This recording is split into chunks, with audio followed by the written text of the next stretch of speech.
요한복음 12장 34절에서 43절입니다.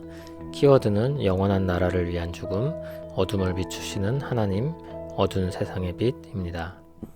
이에 무리가 대답하되 우리는 율법에서 그리스도가 영원히 계신다함을 들었거늘 너는 어찌하여 인자가 들려야 하리라 하느냐.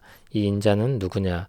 예수께서 이르시되 아직 잠시 동안 빛이 너희 중에 있으니 빛이 있을 동안에 다녀 어둠에 붙잡히지 않게 하라.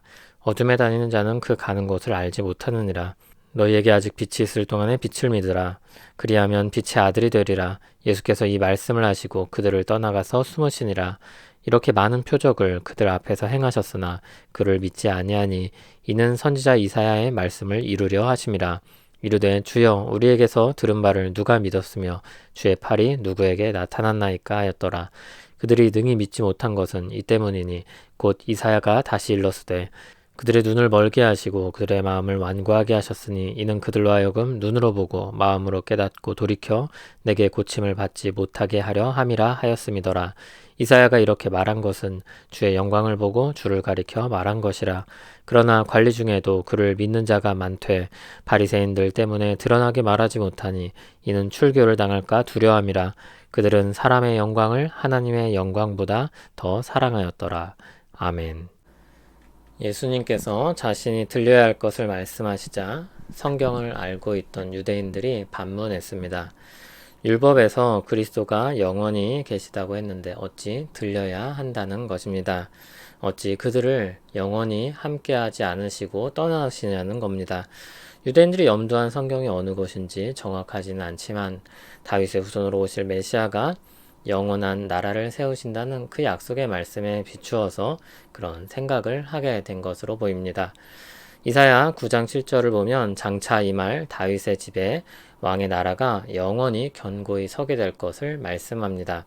에스겔 37장 25절을 보면 내 종 다윗이 영원히 이스라엘의 왕이 된다고 하였습니다. 시편 72편 17절을 보면 메시아의 이름이 영원할 것을 말씀합니다. 시편 89편 35절에서 37절을 보면 다윗의 자손과 그의 왕위가 영원하다고 했습니다. 그런데 들려야 하는 그 인자는 대체 누구냐는 것입니다. 인자가 들려야 한다고 했던 예수님의 말씀에 대한 질문이었습니다. 예수님은 그들의 질문에 직접적으로 대답하지 않으십니다. 35절, 36절을 보면 아직 잠시 동안 빛이 그들 중에 있다고 하시면서 빛이 있을 동안에 다시 어둠에 붙잡히지 않게 하라고 하셨습니다. 그리고 그 말씀을 좀 더 부연하여 주시길 빛이 있을 동안에 빛을 믿으라고 했습니다. 그러면 빛의 아들이 될 것이라고 약속하십니다. 어둠에 다니는 자는 어두우니 볼 수 없고 그렇기 때문에 그들이 가는 길을 알 수가 없습니다. 그러나 어둠 속에서도 빛이 있으면 길을 찾아갈 수 있는 것입니다. 어두운 세상에서 빛으로 오신 예수님과 함께라면 어두운 세상에서도 바른 길로 갈 수 있는 것입니다. 예수님은 그렇게 대답을 하시고 또 무리로부터 떠나십니다. 37절부터는 앞의 내용들을 종합적으로 결론 짓습니다. 그렇게 많은 표적을 그들 앞에서 행하셨지만 그들은 예수님을 믿지 않았습니다. 그것은 선지자 이사야의 말씀의 성취였습니다. 이사야 53장 1절을 보면 38절의 내용이 나옵니다. 우리가 전한 것을 누가 믿었느냐? 여호와의 팔이 누구에게 나타났느냐? 또 40절에서는 이사야 6장 10절 말씀을 인용합니다. 이 백성의 마음을 둔하게 하며 그들의 귀가 막히고 그들의 눈이 감기게 하라. 염려하건대 그들이 눈으로 보고 귀로 듣고 마음으로 깨닫고 다시 돌아와 고침을 받을까 하노라.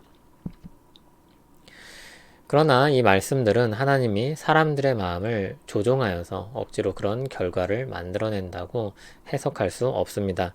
성경에서 언제나 하나님은 절대 주권을 가지고 일하시면서도 사람들을 자유롭게 선택하며 살도록 두십니다. 사람들이 어떤 것을 선택해도 하나님은 그 모든 과정들을 통제하셔서 자기 뜻을 이루시는 분입니다. 그러나 그 뜻을 이루기 위해 사람들의 마음에 악한 생각을 넣어주시는 식으로 일하지 않습니다. 악한 자들은 악한 길로 가는 것을 내버려 두실 뿐입니다. 다만 은혜를 베푸셔서 악한 길에서 사람들을 건져내시는 일들을 하십니다. 여기서는 완악한 백성들을 악한 대로 내버려 두셔서 하나님의 구원 역사를 이루도록 역사하는 것을 말하고 있습니다. 이사야서의 배경도 머리부터 발끝까지 타락하여서 도저히 회생이 불가능하여서 형벌을 받기 직전인 사람들을 염두하고 선지자가 말씀을 전했다는 것을 기억할 필요가 있습니다. 오히려 거기서 구원받은 남은 자가 있다는 것이 우리가 놀라야 하는 것입니다. 41절에서 이사야가 이렇게 말한 것은 주의 영광을 보고 주를 가리켜 말한 것이라고 했습니다. 주의 영광은 12장 맥락에서 계속해서 주님의 십자가 사건과 연관됩니다. 결국 그들의 불신앙이 주를 십자가에 못 박는 죄악된 길로 다름질하고 있음을 가리킵니다. 이사야서 53장은 고난받는 종이라는 맥락에 있는 말씀이었습니다. 이사야 6장은 끊임없이 반역의 길을 가고 있는 유다 앞에 하나님이 주셨던 말씀이었습니다. 이사야가 소명을 받아들여 나서게 되지만 그의 사명은 듣지 않는 백성에게 하나님의 말씀을 선포하는 것이었습니다. 그럼에도 관리 중에 예수님을 믿는 자가 많았습니다. 바리새인들의 위협 때문에 드러나게 말하지 못했습니다. 출교당할 것을 두려워했기 때문입니다. 그들의 믿음이 연약하였습니다. 하나님의 영광보다 사람의 영광을 더 사랑하였다고 언급되고 있습니다. 그러나 그 연약한 믿음의 출발점을 내디딜 수 있었습니다. 예수님은 죄악된 사람들의 손에 의해 죽으시는 십자가의 길로 가고 있습니다. 이 일을 하나님이 주도하고 계십니다. 그러나 우리는 이 말씀을 오해하여서 하나님이 악한 일들을 꾸미신다고 말할 수는 없습니다. 죄악된 사람들을 내버려 두시되 그런 분위기 속에 있던 사람들을 건지시는 놀라운 하나님의 은혜를 우린 주목해서 보아야 합니다.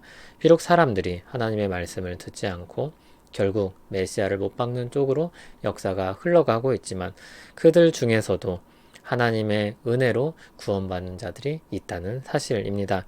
하나님의 주권 아래 악한 자들을 내버려 두시는 역사와 그들 가운데 주님의 구원을 베푸신 역사가 이루어지고 있습니다.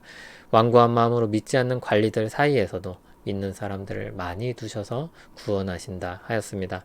비록 그들은 어두운 그늘에서 하나님의 영광보다 사람의 영광을 더 사랑하는 상황임에도 그들을 거기서 하나님은 밖으로 꺼내고 계십니다.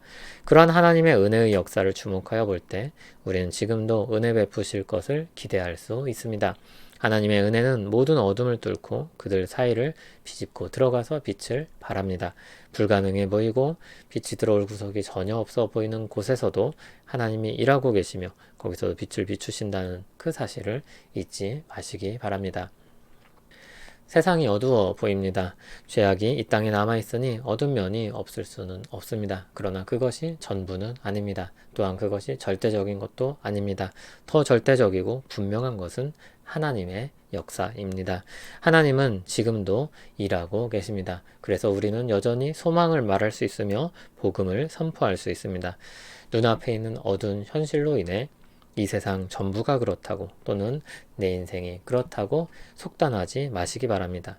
하나님께 은혜를 구하고 지혜를 주셔서 우리 눈이 열리길 기도합시다. 그리고 주 안에 있는 희망을 말하고 소망을 가진 자로서 힘써 선을 행합시다. 우리 안에 시작된 하나님 나라가 실제임을 우리 삶을 통해서 드러나기에 힘씁시다. 우리 예배를 통해서 우리 사소한 말과 행동을 통해서 우리 사랑의 희생을 통해서 그 일들이 드러나길 소원합니다. 오늘도 온 세상을 주관하시며 어두운 세상에 빛을 비추시는 하나님을 찬송합니다. 우리를 그 일의 동역자로 삼아주시니 감사합니다. 우리는 비록 연약하지만 가장 절망적인 곳에서도 소망을 주시는 하나님으로 인해 힘과 위로를 얻어 선을 따라가려고 합니다. 주의 강한 팔로 도와주시길 소원합니다. 예수님 이름으로 기도합니다. 아멘.